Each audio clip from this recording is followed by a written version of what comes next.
Hey all, we're getting ready to work on our Thiebaud gumball machine.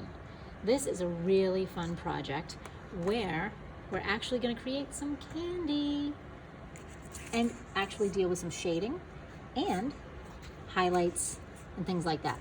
So let's get started. All we need today is a pencil. We need something big and round to trace, perhaps a plate, perhaps a frisbee that's not full of paint and dirty. And we're also going to need a small circle. This is about the size of a $50.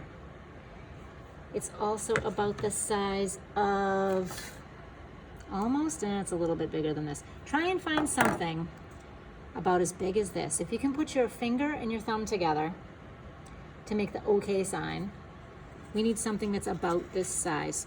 So scavenger hunt, go around the house and try and find something that is about this size, that is a circle. We're going to need that to trace.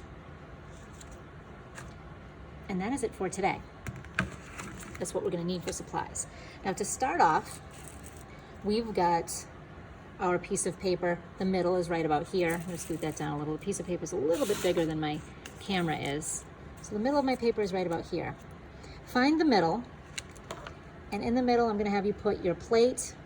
The bottom of your plate around this area should touch the middle. So we have more space down here. Hold it down with one hand and then draw around it with the other to give me a nice big circle. This is going to be the actual machine part of the gumball machine. This is going to be the gumballs. And we're going to do a little lesson in overlapping right now. Now, as you may or may not know, overlapping means when you have one object and you put something partially or completely over the top of it, that's called overlapping. My glue is overlapping my scissors right now. We're going to make overlapping gumballs. Now, it wouldn't look really realistic if we had our gumball machine and we had just a bunch of circles sort of floating in there. Gumballs don't float, right? So we need to sort of overlap them and have it make it look like one gumball is in front of another gumball. So by doing something like that, it makes it look a little bit more realistic.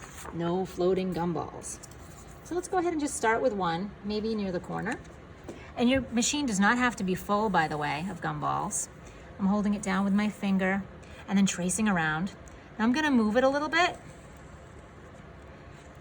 And where there's a line here, I have this partially overlapping the gumball I just made. So I'm gonna hold it. I'm gonna start at this line. I'm gonna go all the way around, and I'm gonna stop when I hit this line. So there I have my overlapping gumballs. Okay, we're gonna keep on doing that. We're gonna keep on making our overlapping gumballs so it looks realistic. So I'll go ahead and make another one. I'll start at this line, then I'll stop so it's overlapping. Maybe I'll do one over here, so not every single one of them is behind the other one. So I'll make one here, make another one here.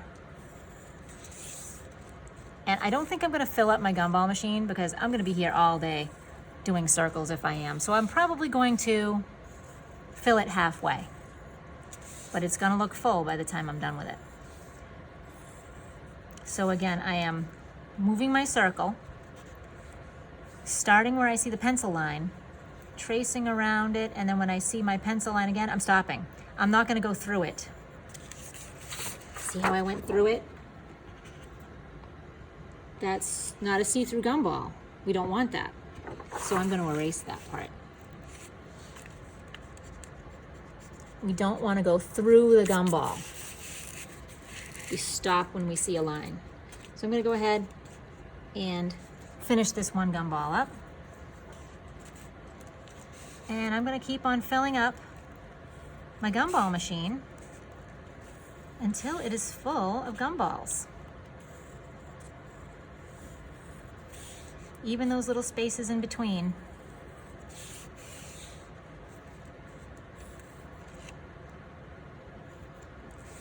Once you start doing it, you can really get into a groove. Move it, trace it, move it, trace it. I think I need another big one down here. move it. This one's just a very little one in the background. Same thing here. As we start to get towards the end, there's very little tracing to do. Is that full enough? I think that's gonna be full enough for me. If you wanna fill yours up completely, go for it. Maybe I'll have another little one poking up here. All right, so we've got our gumball machine, the glass part, filled with little circles of gumballs. Now we're gonna go ahead and make the machine part. This is where you can have some fun. Now, I'm sure you've seen all kinds of different gumball machines. Some of them, the old-fashioned ones, are on long stands. Some of them have more rectangular bodies. Some of them have little slides that come down, and you can see the gumball come down on the slide. You can get really creative with this part, but there's a couple of things that you need to have.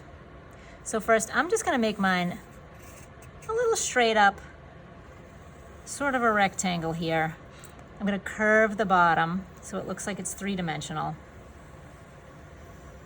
This is gonna be my machine. Now there's a few things that I need to have. One, I need to somehow have a place to put my money in. So I'm gonna put a little coin slot right here that looks a little something like this, making sure not to make it really, really skinny because I do have to get in there eventually with an oil pastel. I should put a price on there, but maybe I'll do that later after I do my outlining. I'm also gonna need a knob to turn so I can crank it out and get my gumball out. So here's my knob. It looks like a propeller, doesn't it? I'm gonna make a little edge on that. Kind of looks like a propeller. And then we also need a door. So make sure your door is big enough for the gumball to fit through. Here's my little mouse hole. This is gonna be my door. So we've got a place to put the money, we've got a knob, and we've got the door. We've got our gumballs all filled up, and we are ready to go to start coloring this in the next time I see you.